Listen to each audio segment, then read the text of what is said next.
जब रहबआम यरूशलेम आया तो उसने यूदा और बेन्यामीन वंश के 1,80,000 चुने हुए योद्धाओं को एकत्रित किया, जिससे वे इस्राएल से लड़कर रहबआम के लिए राज्य फिर प्राप्त करे।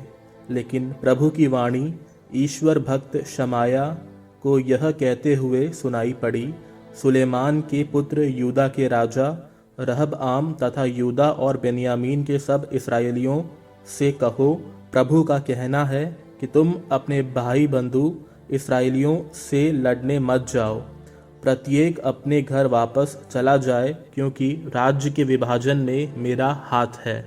उन्होंने प्रभु की वाणी पर ध्यान दिया और वे यरोबआम के विरुद्ध लड़ने नहीं गए।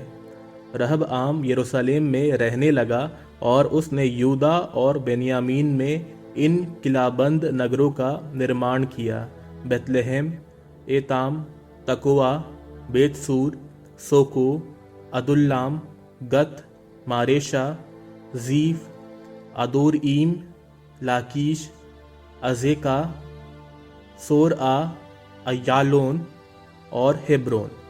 उसने उनके किलों को सुदृढ़ बनाया, उन पर अध्यक्षों को नियुक्त किया और उनमें रसद, तेल और अंगूरी के भंडार रखवाए।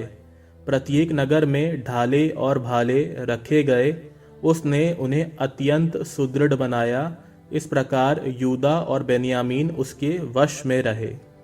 इस्राएल भर के याजक और लेवी उसका समर्थन करते थे। वे जहाँ जहाँ रहते थे वहाँ वहाँ उसके पास आए, क्योंकि लेवी लोग अपने अपने चरागाह और भूमि छोड़कर यूदा और यरूशलेम आने लगे थे। कारण यह था कि यरोबआम और उसके पुत्रों ने उन्हें प्रभु के याजक पद से हटा दिया था। यरोबआम ने पहाड़ी पूजा स्थानों और अपने द्वारा बनवाई अज और बछड़े की मूर्तियों की सेवा के लिए अपने याजकों को नियुक्त किया। सब वंशों के लोग जिन्होंने प्रभु इस्राएल के ईश्वर की ही उपासना करने का संकल्प किया, प्रभु अपने पूर्वजों के ईश्वर को बलिदान चढ़ाने उन याजकों और लेवियों के पीछे पीछे यरूशलेम आए। उन लोगों ने यूदा के राज्य को सुदृढ़ किया और 3 वर्ष तक सुलेमान के पुत्र रहबआम का समर्थन करते रहे, क्योंकि वह 3 वर्ष तक दाऊद और सुलेमान के मार्ग पर चलता रहा। रहबआम ने महलत से विवाह किया। दाऊद का पुत्र यरीमोत उसका पिता था और यिशै के पुत्र एलियाब की बेटी अबीहैल उसकी माता थी।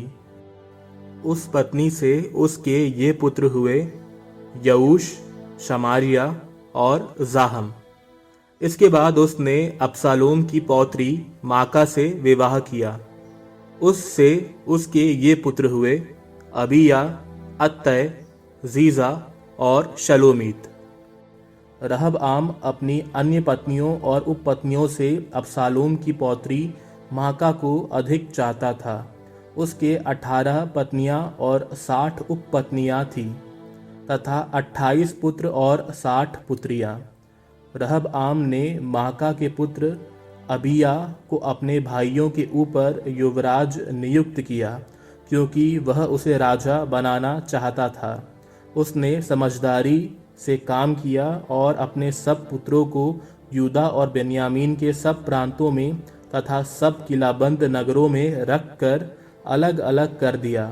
उसने उन्हें प्रचुर मात्रा में रसद दिया और बहुत सी पत्नियों से उनका विवाह किया।